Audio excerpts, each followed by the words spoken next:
Hi, it's Susanna from Piggy Makes Bank, and I'm back with you with another tip on how to make the most out of any PLR that you own or plan to purchase in the future.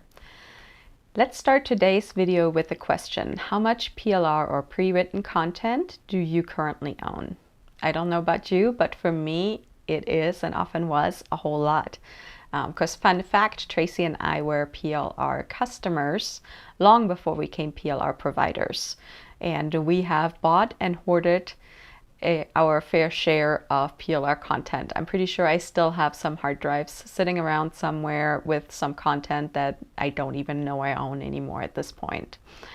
So if that's you, if you have a lot or even just a little PLR sitting around there that's somewhat unorganized, I have some tips and ideas to share with you today. Because the best piece of PLR content doesn't serve you if you don't actually use it, and you won't use it unless you know where to find it and you have a plan on how to use it. But that's a topic for another video. So let's dive right in. I have a couple of notes here, so you may see me glancing down a little bit. I hope you don't mind. So the first thing I want to talk about is that you want to start where you're at. If you own a good bit of PLR right now, it can seem quite daunting and overwhelming to think about having to organize all of it. It's sort of a little bit like having to go through and organize your whole closet or your garage or something like that. And if you're anything like me, if it seems like too much, too hard, too overwhelming, you just don't do it. So how do you get past that? It's very simple. You start with where you're at right now. So you only worry about moving forward, or in this case, you may want to start with the last 1, 2, or 3 PLR packs that you purchased.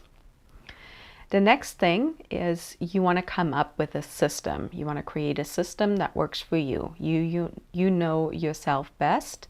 So what will help you keep track of what you have, what you've used, and what you plan on using? For some people, that's a spreadsheet. For some people, that's a notepad, something they can write by hand. Some people prefer a Google Doc, something like that. Tracy and I use both Google Docs and Google Sheets quite extensively for that kind of thing because we can access it from anywhere. You just want to come up with a system that works for you, and it can be as simple or as involved as you want it to be. My biggest tip is to keep it simple. You can always expand going forward. So at the very least, you want to note what the PLR pack is, what it's called, what topic it is, what's included, where it came from, and you also want to make sure you know where it's currently living on your computer or on your hard drive, or if you have it up in the cloud somewhere.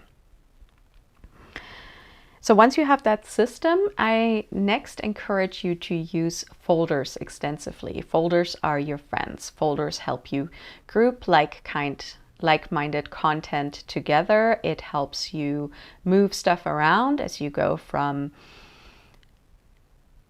using one portion of the content. You can start moving it in a used folder, that kind of thing.